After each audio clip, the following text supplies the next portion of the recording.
एक स्टेट में से एक कंप्लेंट आई कि उसमें कम डिटेक्शन हो रहा है, तो हमने तकरीबन 3 स्टेट से आज पूछ लिया।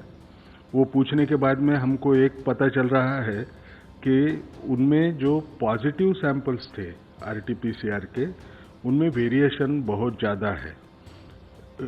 कई जगह पे 6% से लेके जाके 71% जो आरटीपीसीआर पॉजिटिव सैंपल्स थे, उनकी ये जो खून के ऊपर जो टेस्ट हुई वो पॉजिटिव आ रही है।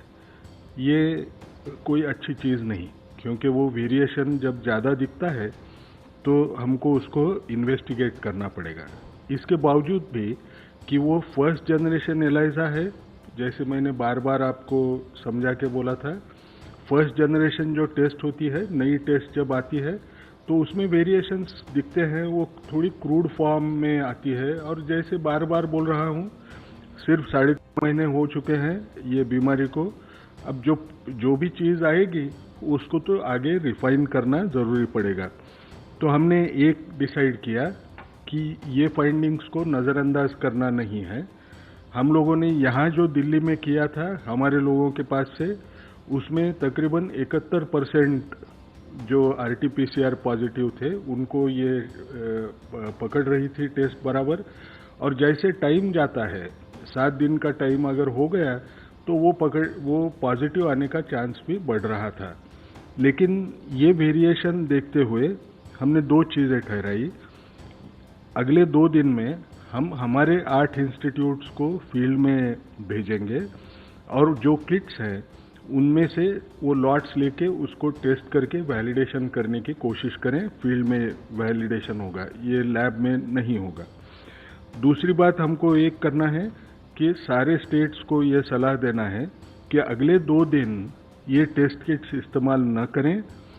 2 दिन के बाद में हम क्लियर कट एडवाइजरी देने के पोजीशन में रहेंगे, क्योंकि अगर ऐसे कुछ नज़र आया कि वो बैचेस में प्रॉब्लम है तो हम वो बैच को रिप्लेसमेंट के लिए वो कंपनी को बोल सकेंगे। इसलिए सबने इस वक्त तो भी वो टेस्ट किट इस्तेमाल 2 दिन ना करें, और अगले 2 दिन में हम जो भी सही जो रिजल्ट्स आते हैं वो आपको बताएंगे और राज्यों को भी बताएं। देखिए, आईसीएमआर ने हमको 168 किट दिए थे, जिनको हमने यूज किया राजस्थान के अंदर।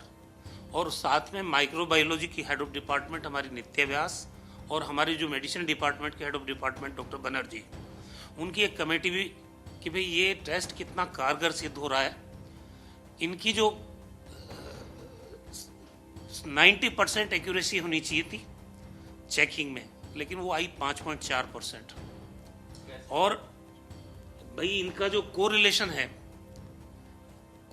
है वो इनका 90% हम एक्सपेक्ट कर रहे थे, लेकिन वो आया 5.4। इसका मतलब 0 ही है। ऐसी परिस्थिति में हमने जितना भी प्रोसीजरल कोई कमी नहीं रखी है, प्रोसीजर को पूरा अडॉप्ट किया। आईसीएमआर ने जो गाइडलाइन इन टेस्ट को करने के लिए जारी की थी उनका भी पूरा ध्यान रखा गया। उसके बावजूद एक्यूरेसी पे खरा नहीं उतर रहे हैं, तो फिर हमने इन टेस्ट को रोक दिया और हमने वापस चिट्ठी लिखी आईसीएमआर को कि भाई हम इस टेस्ट को नहीं करेंगे यहाँ, क्योंकि हमारे मेडिसिन डिपार्टमेंट के हेड ऑफ डिपार्टमेंट और हमारी माइक्रोबायोलॉजी के हेड ऑफ डिपार्टमेंट के नेतृत्व में हमने एसएमएस की कमेटी गठित की और उनकी रिपोर्ट ये रही कि इनका कोरिलेटिव जो टेस्ट का परफॉर्मेंस होना चाहिए वो 90% एक्सपेक्टेड था, लेकिन इसकी सच्चाई ये है कि ये 5.4% कोरिलेट कर रहे हैं। यानी इनकी जो एक्यूरेसी है उस पर ही सवाल उठ गया। ऐसी परिस्थिति में अभी हम इंतजार कर रहे हैं आईसीएमआर इसका क्या जवाब देता है।